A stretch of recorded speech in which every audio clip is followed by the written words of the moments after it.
podcastprofessors.com.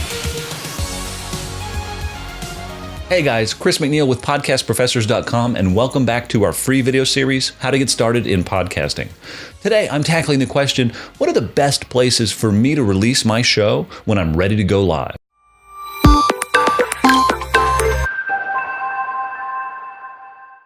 You may not realize, but iTunes recently hit the milestone of more than 1 billion podcast subscriptions.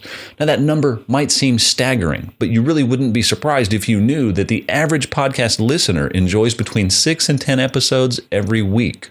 That's a lot of podcasts to consume.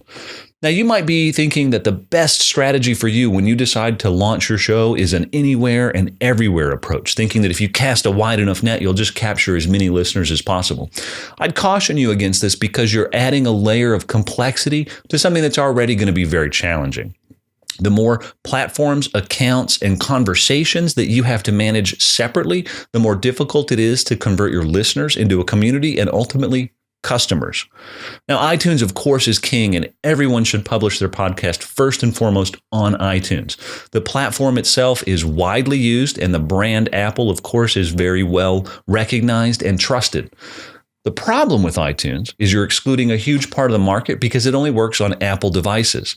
There's another problem as well. You get no metrics from iTunes. You'll have no idea how many subscribers you have. You'll have no way to converse with those subscribers, and you won't even be able to tell how many people are listening to your show from within iTunes itself. Because of these shortcomings, I always recommend that people choose at least one other platform, no more than 2 other platforms, but at least one other platform from which to publish their show. I personally prefer Stitcher. SoundCloud's a great opportunity. Blueberry, iHeartRadio, if you can get on that platform, those are all excellent ones as well. What I love about Stitcher is it provides some amazing metrics. You get the information, of course, the average number of plays, the average number of plays per day, but you also get a really invaluable metric that's going to help you refine the quality of your show after you've gone live. And that metric is the average number of minutes that somebody spends listening to an episode of your show. If you have a 30-minute episode and the average number of minutes is 27, hey, that's awesome. If you have a 30-minute show and the average number of minutes is 3, you've got a problem because most people are leaving before you've probably even got your guest to start talking.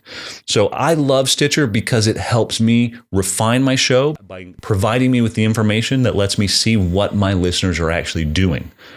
To sum up, always launch on iTunes. Of course, you get the new and noteworthy bump. You get 8 weeks of it. iTunes very heavily leverages the rating and review system for placement of your podcast on their front page. So you should always be leveraging that. But then also use a secondary platform, one that you can embed into your website for distributing the episode there, and manage that heavily and try to get as many users listening from that platform as possible because it's going to give you very meaningful information about the quality of your show. Time's up, but don't dawdle.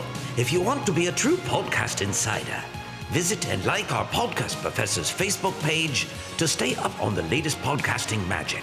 That's awesome. I leave you with these parting words. Find your passion. Podcast yourself. Podcastprofessors.com.